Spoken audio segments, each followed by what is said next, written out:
যে রাস্তা অবরোধ মূল বিষয়টা হলো আমরা গত মাস ধরে আমরা ওয়ানজিসি কাজ করি। তারপর আমরা 3 মাস আগে আমরা কাজ করতেছি। এখন কোন কোম্পানি ওএনজিসি?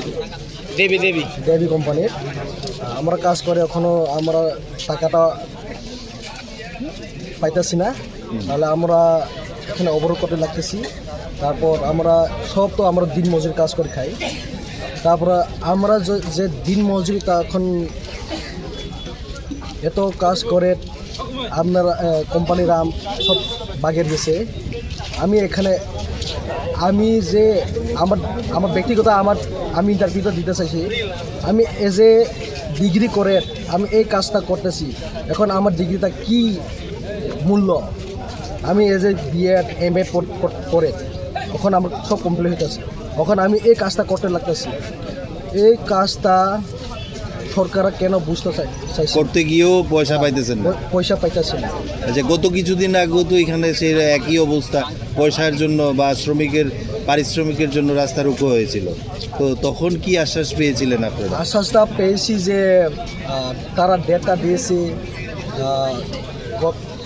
আগামী সপ্তাহ পেয়ে যাবে। এই কথাটা বলে সব কথাটা দিয়েছে। এই তারিখ দিয়েছে। এই কথাটা তারা কথা মতো কথা রাখেনি। আমরা আবার এখানে অবরোধ করতে লাগতেছি আমরা সব মিলে। তো এখন পর্যন্ত সকাল থেকেই আপনারা পথ অবরোধে বসছে। এখন পর্যন্ত কোনো রকমের আধিকারিক বা ওএনজিসির কোনো ব্যক্তিরা এসে আপনাদের সাথে কি যোগাযোগ করেছে? না, এখনো আলোচনা হয়নি।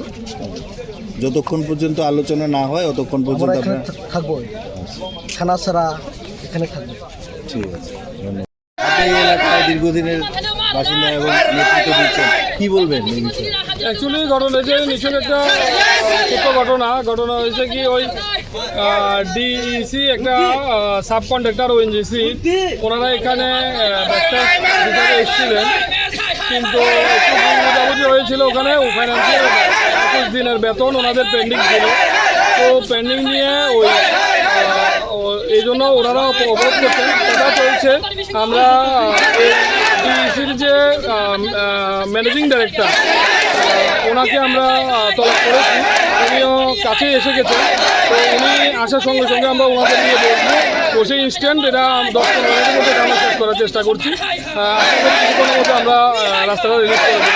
তো ডিসিএম স্যারও এখানে আছেন, আমাদের ওসি স্যারও কালকে থেকে এখানে আছেন। তো আমরা সবাই মিলে চেষ্টা করছি ক্লিয়ার করে দিচ্ছি। তো গঙ্গাধর স্যারও এসে গেছেন, উনিও দিল্লি থেকে এসে গেছেন। তো ওনাকে আমরা স্পেশালি এনেছি। তো উনি জাস্ট ফ্রেশ হচ্ছেন, ফ্রেশ হয়ে উনি ওখানে আসবেন, সবার সাথে নমস্কার।